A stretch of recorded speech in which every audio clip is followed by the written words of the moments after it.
Hey everyone, welcome to the podcast. It's your boy Johnny Clutch, talking about the latest sports news and giving hot takes in the sports that I love. The biggest talk of the NBA recently has been Walt Frazier's comments on LeBron James. Now, during the game when the Lakers were playing the Knicks, Walt Frazier saw LeBron James sitting at the end of the Lakers bench, and part of those quotes he said, "When you're the face of the NBA, I think you should be more a part of your team."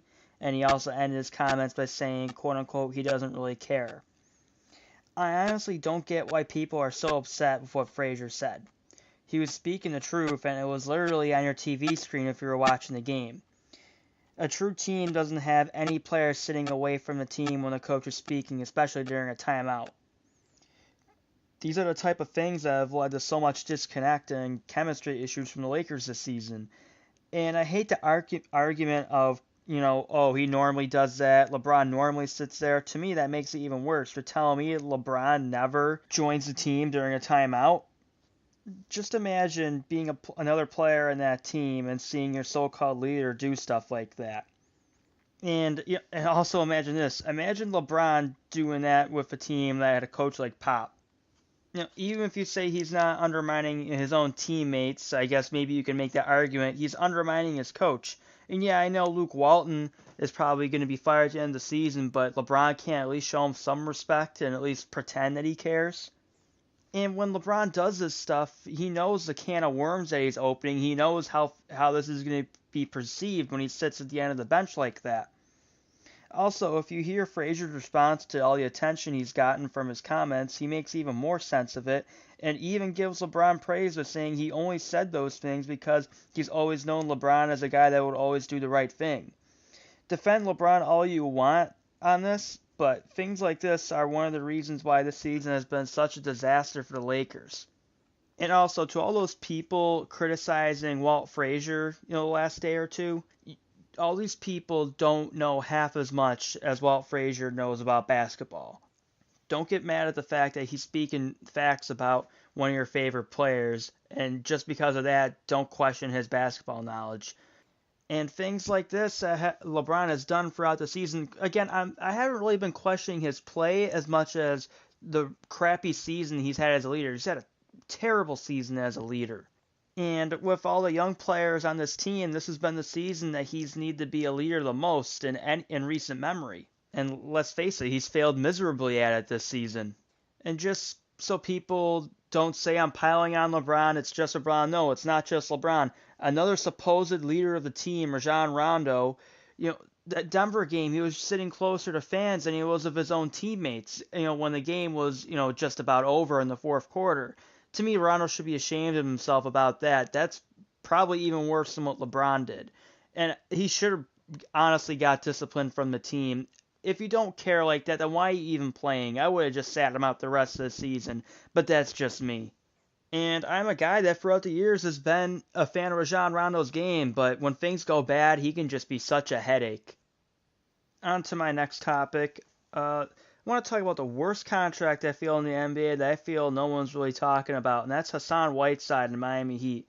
Now, in the 2016 offseason, when Whiteside signed a 4-year, $98 million contract, he has a player option at the end of this season, but he will 100% accept it because no team will pay him $27 million next year. But with that being said, his salary for the season is ahead of star centers such as Nikola Jokic and Rudy Gobert, and also tied with Andre Drummond. When Whiteside signed that contract, no one had a problem with it, and why would anyone? He looked like a future Defensive Player of the Year candidate.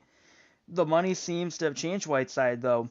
When he's engaged, he's still a defensive force. There was a game against the Spurs earlier this season where he had an astounding 9 blocks. But most times now he just isn't engaged. Eric Spoelstra noticed this, and when the team was winning games with Bam Adebayo starting at center, he kept him in the starting lineup. There was a little foreshadowing of this when last season Whiteside was benched a lot in the first round playoff series against the Sixers. And whenever Spoelstra talked admirably about Adebayo this season because of how much he trusted him late in games. The Heat play better when Adebayo starts, and it's the main reason why they appear to be playoff bound after having struggles throughout the season. In their last 11 games with Bam starting, the Heat are 8-3, Whiteside in his last 5 games has played under 20 minutes in each of those games, and in their last game against the Thunder, which they won, he only played 5 minutes. Last offseason, I know Whiteside was upset about his playing time he received in the playoffs, but the Heat decided to try it again with him this season, mostly because of his large contract being untradeable, and the Heat had absolutely no choice but to give it another go. Maybe he becomes slightly more tradable in the offseason, since next season will be the last year of his contract, but it will be very difficult. Smart money says that Whiteside's time in Miami is running out, and if Miami can somehow find a trade partner to take Whiteside's contract for next season, I think they should do it. Another basketball topic I want to touch upon is the Philadelphia 76ers and their dilemma this offseason. Now, I feel that they can sign back Tobias Harris no problem. It seems like he likes it there in Philly, but a big question mark here is Jimmy Butler. And we honestly don't know what he's going to do. There were rumblings earlier on in the season that he was frustrated with his role in the offense with Ben Simmons and Joel Embiid. Right now, I'd give it about a 50-50 shot that he stays in Philly. I'd like to believe a lot of it will depend on their postseason performance. I think if they at least make it to the NBA Finals, I think he'll stay. Eastern Conference Finals, I think if they make it, maybe more likely he stays as well. But if they get knocked out in the first or second round, I think there's a very strong chance that he leaves. And to me, this whole season will be a fail. I think Elton Brand's moves have been slightly overrated this season, especially considering that just say Jimmy Butler does leave, and all you have to show for getting rid of Dario Saric, Robert Covington, Landry Shamet, who was looking very good as a rookie and is playing very well for the Clippers right now, giving up all those draft picks. If all you have to show for that is Tobias Harris, I'm sorry, that's a big fail. And Tobias Harris is a very nice player, but you're giving up all that basically for Tobias Harris. I don't know. Now, if Jimmy Butler stays, then I agree that he made all the right moves. You have a starting lineup that no matter what, you're going to have Simmons locked up when you sign him. You'll have Butler, Harris locked up, and of course they already have Joel Embiid locked up. So that's a very strong core for years to come. And I'm going to end all this by saying that the last guy that relied on Jimmy Butler, Tom Thibodeau, he relied on Jimmy Butler to stay in Minnesota, and look what happened to him. He got fired because of that trade. And he goes, I bet you any money right now, if Minnesota could take that back, they would, because they would still be able to draft Lauri Markkanen. They'd still have Chris Dunn. They'd still have Zach LaVine. I mean, I know those guys aren't really leading to a lot of winning in Chicago right now, but those are a few young players with a lot of potential, and you put that on Minnesota along with Towns and Wiggins, that's a lot better than what they have right now. So it'll be very interesting to see how that turns out of Jimmy Butler and his free agency this offseason.